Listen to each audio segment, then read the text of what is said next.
Hi. One of my first questions to you was for the summer. I am very interested in finding out what are the best cuts of pork you think for grilling.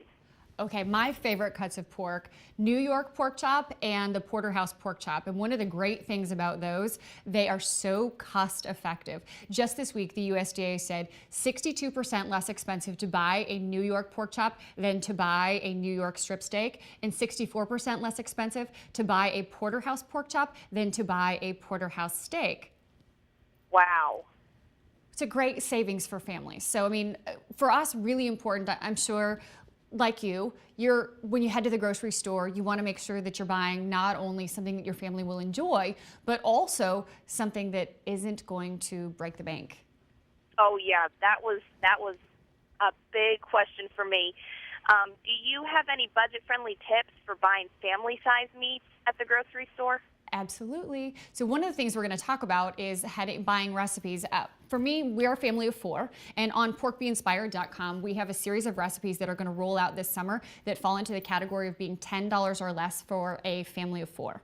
So I created a recipe with the National Pork Board, and it's a minted strawberry avocado salsa, and I'm really excited about it. I have it here in front of me. We use all fresh ingredients. So it's really important to be using fresh ingredients and to be buying the cuts of pork that are best or that are favorite for your family. Grilling is such a great option. It's an inexpensive option. When we did this particular recipe, I sent my husband outside to the grill. He took the New York pork chop, put a little bit of salt and pepper on it, and then I stayed inside and I made the salsa. A little bit of red onion, a little bit of avocado, a little bit of strawberries, and then some mint and some lime. I put all those together. I diced those all together. I diced them up small so that my small people kind of wonder, what's in that? I think I see strawberries. And then I put it on top of the pork, and it's something we all enjoy. All of those side ingredients for the salsa were less than $3 at my local farmer's market. And so this entire recipe, which as I mentioned, is on porkbeinspired.com, less than $10 for all of us, which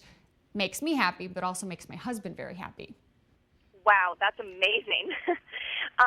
What are the healthiest cuts of pork available, do you think?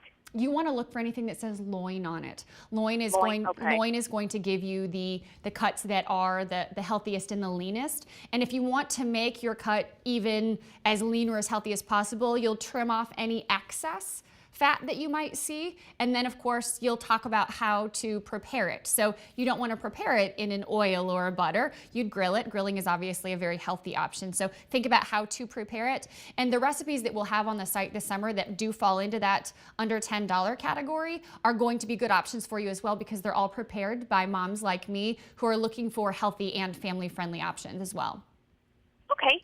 How do you think pork compares to other lean meats in nutritional value? What's really great about this is if you think about 2 decades ago, it's 16% healthier, 16% less fat, and 27% less saturated fat pork has than it had 2 decades ago. So you're talking about a very lean cut of meat, and it's really a great option when you head to the grocery store.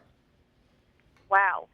Okay, and I have one more question for you. Since you're an expert mom, do you have any advice for moms who are trying to juggle work and kids? Oh, that's a good question. I love that you said juggle, because that to me is absolutely the key. For a long time now, we've been inundated with the word balance. We've been told that we need to find a way to balance everything, and we're looking for this nirvana where everything will feel perfect.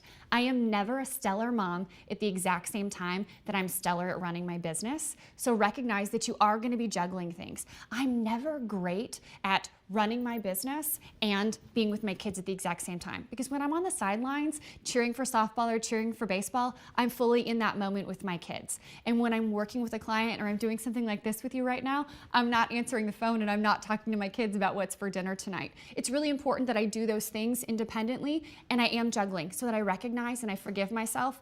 When I drop a ball occasionally, I bend down, I pick it up, and I move on, because we are only capable of doing so many things at one time. So you have to forgive yourself, and you have to recognize that you are juggling. So try to go one thing at a time, juggle, throw those balls in the air, and never allow yourself to believe that you're going to be fully balanced, because you'll be striving for something that's not going to exist, and you'll always be disappointed.